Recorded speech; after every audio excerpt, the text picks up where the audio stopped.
देखिए क्वेश्चन बोल रहा है कि given below the pedigree of sickle cell anaemia. मतलब जो ये पेडिग्री दिया हुआ है ये बिलोंग करता है सिकल सेल एनीमिया वाले डिजीज्ड फैमिली से, और बोल रहा है in this genotype of both parents of generation 1 will be. मतलब ये जो है यहाँ पे जनरेशन को जो है दिखाता है। तो यहाँ बोल रहा है कि जनरेशन 1 में जो यहाँ पे पेरेंट्स हैं इनका जीनोटाइप जो है क्या होगा ये बताना है, और ऑप्शन जो है यहाँ पे दिया हुआ है।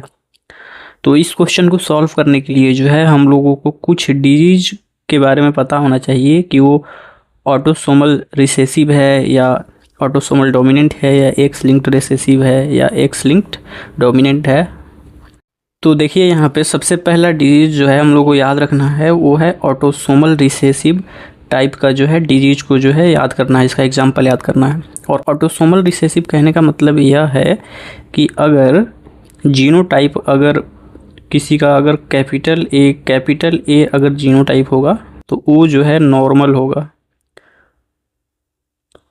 ऑटोसोमल रिसेसिव कहने का मतलब यह होता है कि दोनों अलील अगर रिसेसिव होगा तभी जाके जो है डिजीज होगा, और एक कैपिटल ए होगा एक स्मॉल ए होगा तो ये नॉर्मल होगा, लेकिन यह जो है कैरियर होगा।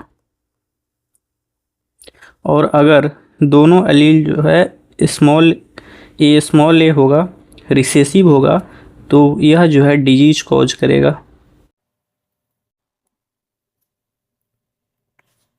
तो ऑटोसोमल रिसेसिव में जो है यह जो है लगेगा यहाँ पे कि अगर दोनों जो है अलील यहाँ पे डोमिनेंट होगा, दोनों डोमिनेंट होगा तो नॉर्मल होगा, और एक डोमिनेंट और एक रिसेसिव होगा तो नॉर्मल तो होगा लेकिन वो कैरियर होगा, और दोनों रिसेसिव होगा यहाँ पे तो डिजीज होगा। और ऑटोसोमल रिसेसिव का देखा जाए एग्जाम्पल तो यहाँ पे उसका एग्जाम्पल है sickle cell anaemia, thalassaemia, albinism, phenylketonuria, cystic fibrosis और अल्केप्टिन्यूरिया। तो ये एग्जाम्पल जो है हम लोगों को ऑटोसोमल रिसेसिव डिजीज़ का जो है हम लोगों को याद होना चाहिए। फिर अगला है ऑटोसोमल डोमिनेंट टाइप का डिजीज। ऑटोसोमल डोमिनेंट टाइप का वैसे डिजीज कहने का मतलब यह है कि यहाँ पे डोमिनेंट एलील जो है डिजीज कॉज करता है। मतलब यहाँ पे कैपिटल ए होगा तो पर्सन जो है डिजीज्ड होगा,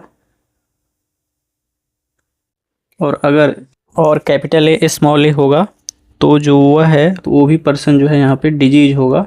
यहाँ पे कैरियर नहीं होता है, डिजीज ही होता है। कैपिटल ए स्मॉल ए होगा तो, और स्मॉल ए होगा तो नॉर्मल होगा। तो ऑटोसोमल डोमिनेंट में जो है ऐसा होता है कि अगर दोनों अलील जो है अगर डोमिनेंट है तो डिजीज होगा, एक डोमिनेंट है एक रिसेसिव है तब भी डिजीज होगा, और दोनों रिसेसिव है तो नॉर्मल होगा। तो ये जो है ऑटोसोमल डोमिनेंट का जो है हम लोगों को इसमें कुछ एग्जांपल याद रखना है, जैसे मायोटोनिक डिस्ट्रोफी, पॉलीडेक्टाइली में जो फिंगर है वो 5 से जो है ज़्यादा हो जाता है। फिर हम लोग को याद रखना है एक्स लिंक्ड रिसेसिव डिजीज। इसमें होता क्या है, इसमें डिजीज जो है एक्स क्रोमोसोम के ऊपर प्रेजेंट रिसेसिव अलील जो है इसमें डिजीज कॉज करता है। अगर हम एक फीमेल में देखें और उसके अंदर अगर एक्स के ऊपर जो है कैपिटल एच होगा और स्मॉल एच होगा, मतलब एक कैपिटल एच अलील और स्मॉल एच अलील होगा, ये जो है कैरियर फीमेल को जो है दिखाता है। और अगर एक्स स्मॉल एच है तो ये जो है डिजीज्ड फीमेल को जो है दिखाता है। और अगर मेल में एक्स और वाई हो और एक्स पर जो है कैपिटल एच हो तो ये जो है नॉर्मल मेल को दिखाता है। और अगर मेल में एक्स एच वाई हो तो यह जो है अफेक्टेड मेल को जो है दिखाता है। तो ये सारा केस जो है लगता है हम लोगों को एक्स लिंक्ड रिसेसिव वाले डिजीज में, और इसका एग्जाम्पल आप लोगों को याद रखना है हीमोफीलिया, कलर ब्लाइंडनेस और डीएमडी यानी डुक्टेनल मस्कुलर डिस्ट्रॉफी। तो ये सारा एग्जांपल जो है एक्स लिंक्ड रिसेसिव डिजीज का याद रखना है। और अगला एक्स लिंक्ड डोमिनेंट डिजीज को जो है याद रखना है। एक्स लिंक्ड डोमिनेंट डिजीज का एग्जांपल है स्यूडो रिकेट्स, जिसको विटामिन डी रेसिस्टेंट रिकेट्स भी बोला जाता है। इसमें होता क्या है कि एक्स क्रोमोसोम के ऊपर प्रेजेंट जो यहाँ पे अलील होता है, डोमिनेंट अलील होगा एक्स क्रोमोसोम के ऊपर जो है, अगर ये डोमिनेंट अलील होगा तो ये जो है डिजीज कॉज करेगा। तो अगर ऐसा होगा तो फीमेल जो है डिजीज्ड होगी या फिर अफेक्टेड होगी बोल सकते हैं। और अगर फीमेल के ऊपर जो है ऐसा होगा, क्रोमोसोम जो है एक जो है डोमिनेंट एलील होगा और एक रिसेसिव होगा, तब भी जो है फीमेल यहाँ पे डिजीज होगी। और अगर फीमेल में जो है दोनों एलील अगर रिसेसिव होगा तो फीमेल जो है यहाँ पे नॉर्मल होगी। और यहाँ पे देखिए, अगर एक्स के ऊपर कैपिटल एच वाला एलील होगा और वाई होगा तब यह जो है डिजीज्ड मेल को जो है दिखाएगा। और अगर एक्स के ऊपर जो है यहाँ पे जो एलील होगा वो स्मॉल एच होगा और वाई होगा तो यह जो है नॉर्मल मेल को जो है यहाँ पे दिखाता है। अब क्वेश्चन को देखिए, क्वेश्चन यही बोल रहा था यहाँ पे कि यहाँ पे सिकल सेल एनीमिया का जो है पेडिग्री है। तो सिकल सेल एनीमिया जो है, ऊपर से हम लोगों को पता चल गया है कि सिकल सेल एनीमिया एक ऑटोसोमल रिसेसिव डिजीज है।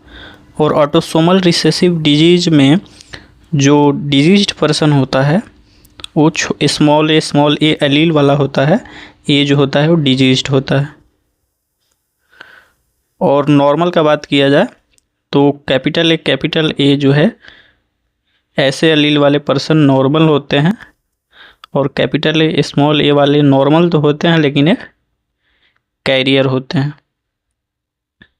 तो यहाँ ये वाला कॉन्सेप्ट जो है यहाँ पे लग जाएगा, क्योंकि ये जो पेडिग्री है वो सिकल सेल एनीमिया से है और सिकल सेल एनीमिया एक ऑटोसोमल रिसेसिव डिजीज़ है। तो यहाँ पे देखिए, यहाँ पे दोनों पेरेंट जो है यहाँ पे नॉर्मल है, और दोनों पेरेंट नॉर्मल है तो या तो हो सकता है कि पेरेंट का जो जीनोटाइप है कैपिटल ए हो या फिर कैपिटल ए स्मॉल ए हो, और इन दोनों में से कौन सा होगा ये हम बच्चों को देख कर जो है पता लगाएंगे। अब यहाँ पे देखिए, यहाँ पे फादर का जीनोटाइप, क्योंकि ये नॉर्मल है, यहाँ पे कोई कलर नहीं है तो नॉर्मल है, तो फादर का जो जीनोटाइप है वो कैपिटल ए हो सकता है या फिर कैपिटल ए स्मॉल ए हो सकता है। अब यहाँ पे अगर हम बच्चों को देखें तो बच्चा में यहाँ पे दिख रहा है कि ये तो नॉर्मल है, लेकिन यहाँ देखिए ये बच्चा जो है यहाँ पे ये जो है यहाँ पे डिजीज्ड है। और डिजीज्ड होने के लिए यहाँ पे देखिए, डिजीज्ड होने के लिए जो है कम से कम स्मॉल ए एलील जो है बच्चे के अंदर जो है होना ही चाहिए।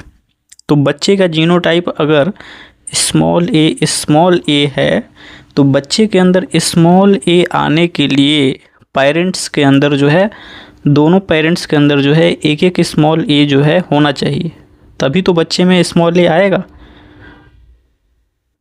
तो यहाँ बच्चे को देख के हम लोगों को पता चल रहा है कि पेरेंट्स का जो जीनोटाइप है ए वाला जो है नहीं हो सकता है, तो पेरेंट्स का जीनोटाइप होगा कैपिटल ए स्मॉल ए। तो यहाँ पे सिंपली जो है ऑप्शन में अगर हम देखें तो यहाँ पे 3 नंबर ऑप्शन में देखिए capital A small A and capital A small A जो है यहाँ पे यही जो है आंसर हो जाएगा।